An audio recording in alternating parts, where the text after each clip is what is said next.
16,108 बायका सांभाळायला काही त्याच्यासाठी नवल नाही.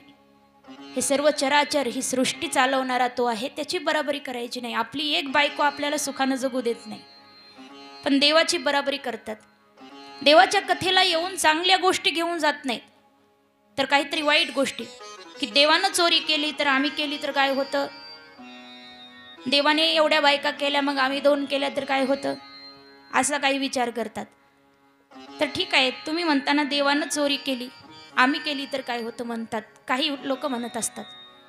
मग देवाने इतरही काही गोष्टी केल्या तेही करून दाखवावं.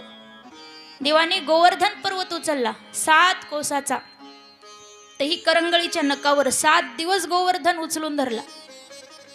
मग जे म्हणतात देवानं असं केलं तसं केलं, त्या लोकांनी फक्त 1-2 किलोचा दगड आपल्या बोटावर असा ठेवून दाखवायचा. जमते का? देवाची बराबरी करायची तर मग सगळ्या गोष्टीमध्ये करायची. फक्त लग्नाच्या बाबतीत आणि चोरीच्या बाबतीत नावं ठेवायला येतात, मग बाकीची ही बराबरी करावी. देवाने 12 गाव अग्नी गिळला. आपल्याला अग्नी गिळणं तर दूर, एक अगरबत्तीचा चटका देखील जर बसला ना आपल्या शरीराला तरी आग होते, आपल्याला सहन होत नाही. देवाने 12 गाव अग्नी गिळला. देवाने कालिया नागाच्या डोक्यावर नृत्य केलं.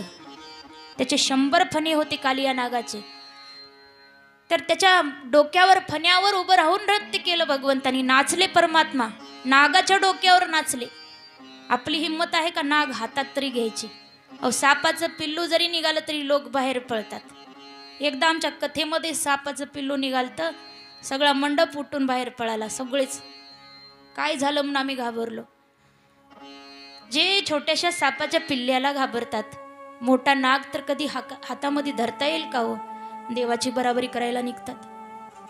देव 8 दिवसाचे होते तेव्हा पुतना राक्षसी आली आणि देवाने विष पिलं. फक्त 8 दिवसाचे होते. आपली हिंमत आहे का एखादा विषाचा घोट पिण्याची? आहे का हिंमत? शक्यच नाही.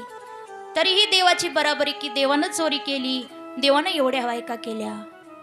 म्हणजे देवाच्या चरित्रातून चांगलं घेत नाहीत, चांगल्या गोष्टीचं अनुकरण करणार नाहीत.